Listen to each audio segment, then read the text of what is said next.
Hi friends, ఈరోజు మనం ఈ వీడియోలో రామాయణంలోని కిష్కింధకాండ పార్ట్ 2 చూద్దాం.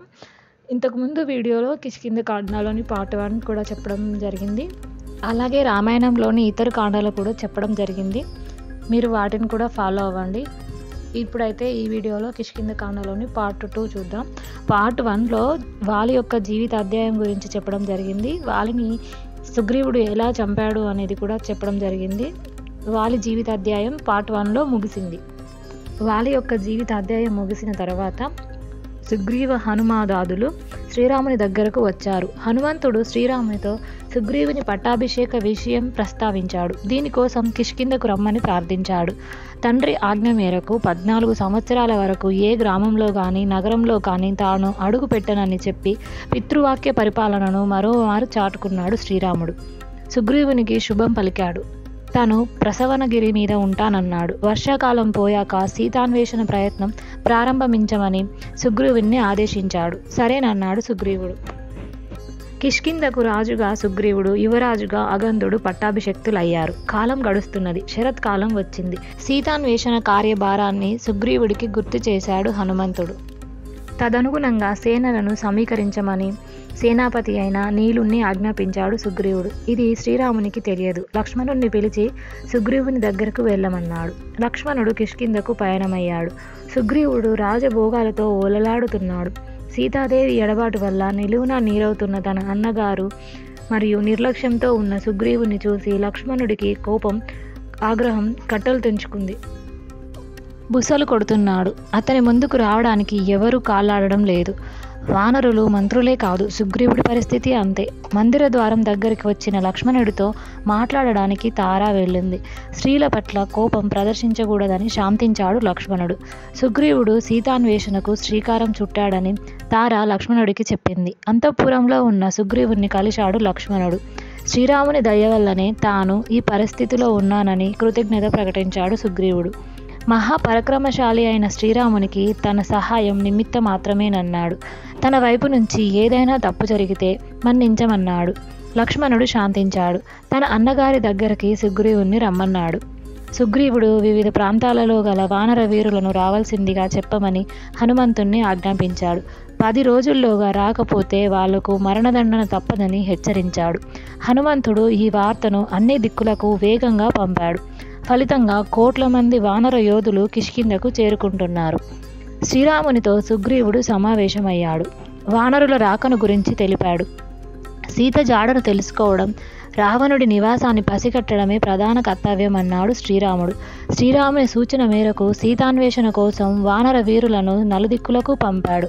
తూర్పు దిక్కుకు వినూతుని నాయకత్వంలో సేనను పంపాడు. దక్షిణ దిక్కుకు అగంధుని నాయకత్వంలో హనుమంతుడు, జాంబవంతుడు మొదలైన ప్రముఖులతో కూడిన సేనను పంపాడు.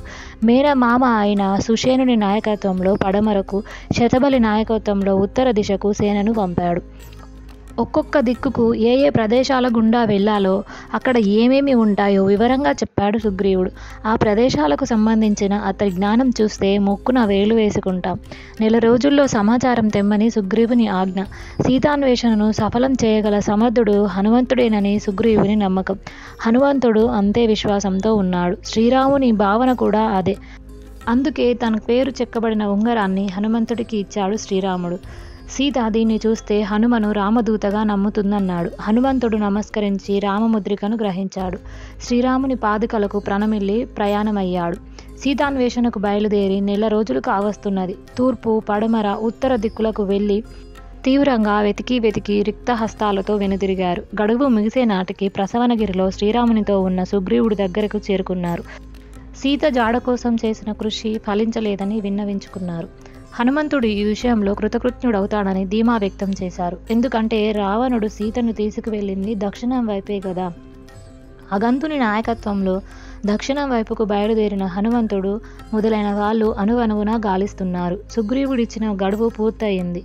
ఏం చేయాలో తోచడం లేదు. తమ వాళ్ళు నిరాశపడకుండా జాగ్రత్త పడ్డాడు అగంధుడు. విరక్తి పొందకుండా ధైర్యోత్సాహాలతో ముందుకు సాగితే విజయం వరిస్తుందని ప్రేరేపించాడు. అందరూ రెట్టించిన ఉత్సాహంతో ముందుకు కదిలారు. హనుమాదాదులు ఒక పెద్ద గుహ దగ్గరికి చేరుకున్నారు. అది భిక్షుబిలము. ఒక రాక్షసుని ఆధీనంలో ఉంది. బాగా అలసిన వానరులకు ఆకలి దప్పికలు పట్టి పీడిస్తున్నాయి. గుహలోనికి వెళ్ళారు. అంతా అయోమయంగా ఉంది. చివరకు స్వయంప్రభ అనే యోగిని అనుగ్రహంతో ఆకలి దప్పికలు తీర్చుకున్నారు. ఆమెను ప్రార్థించి ఆమె తప ప్రభావం వల్ల క్షణాలలో ఒక పెద్ద సముద్రపు ఒడ్డుకు చేరుకున్నారు. ఆ సముద్రం మహోదధి. ఉవ్వెత్తున లేచే అలల అలజడి భయాన్ని కలిగిస్తున్నది. సముద్ర తీరంలో వానరులంతా సమావేశమయ్యారు. ఏం చెయ్యాలో తీవ్రంగా చర్చించుకుంటున్నారు. సీత జాడ కనిపెట్టకుండా సుగ్రీవునిని చేరకూడదనుకున్నారు. వీళ్ళ మాటల్లో జటాయువు ప్రస్తావన వచ్చింది. అది విన్నాడు సంపతి. ఇతడు పక్షిరాజు, జటాయువుకు అన్న. రెక్కలు లేక పడి ఉన్నాడు. సంపతి తన సోదరుడి మరణానికి ఎంతో విలపించాడు. లంకలో సీత ఉన్న పరిస్థితులను దివ్య దృష్టితో చూసి కళ్ళకు కట్టినట్లు వివరించాడు. లంకకు ఎలా వెళ్ళాలో చెప్పాడు. ఇంతలో ఆశ్చర్యకరంగా సంపతికి రెక్కలు మొలిచాయి. పరోపకారం పుణ్యం ఊరికే పోదు కదా. అందరూ ఆనందించారు. తన రెక్కల బలాన్ని తెలుసుకోవడానికి రివ్వున ఆకాశంలోకి ఎగిరాడు సంపతి. వానర వీరులు బల పరాక్రమాలను ప్రదర్శించడం ద్వారానే సీతాన్వేషణ సఫలమవుతుందన్న నిశ్చయానికి వచ్చారు. కానీ 100 యోజనాలు వెళ్ళి రాగలవారెవ్వరని తర్కించుకుంటున్నారు. ఇటువంటి పరిస్థితుల్లో కార్యహాని కలగకుండా కాపాడగలవాడు హనుమంతుడొక్కడేనని నిగ్గు తేల్చాడు జాంబవంతుడు. ఆ సమయంలో హనుమంతుడు ఒకచోట ఏకాంతంగా కూర్చొని ఉన్నాడు. జాంబవంతుడు హనుమంతుణ్ణి చేరాడు. అతని శక్తియుక్తులేమిటో తెలుపుతూ ప్రేరేపించాడు. దీనికి వానరుల ప్రశంసలు తోడైనాయి. ఇంకేముంది, హనుమంతుడు రెట్టించిన వేగంతో బలాన్ని పుంజుకున్నాడు. అద్భుతమైన తేజస్సుతో వెలిగిపోతున్నాడు. వానరులతో నేను మేరు పర్వతాన్ని అనాయాసంగా 1000 సార్లు చుట్టగలిగాను. భూమండలాన్ని సముద్రంలో ముంచగలను. గ్రహ నక్షత్రాలను అధిగమించగలను. పర్వతాలను నుగ్గు చేయగలను. మహాసముద్రాలను అవలీలగా దాటగల శక్తిగల వాడినని ఆత్మశక్తిని ప్రకటించాడు. ప్రతి వారిలో కూడా ఏదో ఒక శక్తి ఉంటుంది. సరైన ప్రేరణ దొరికితే అది వెలికి వస్తుంది.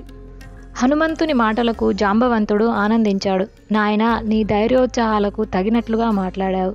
నీ మాటలు వానరుల మనసులో గూడు కట్టుకున్న దుఃఖాన్ని దూరం చేశాయి. అందరం నీ శుభాన్ని కోరుతున్నాం.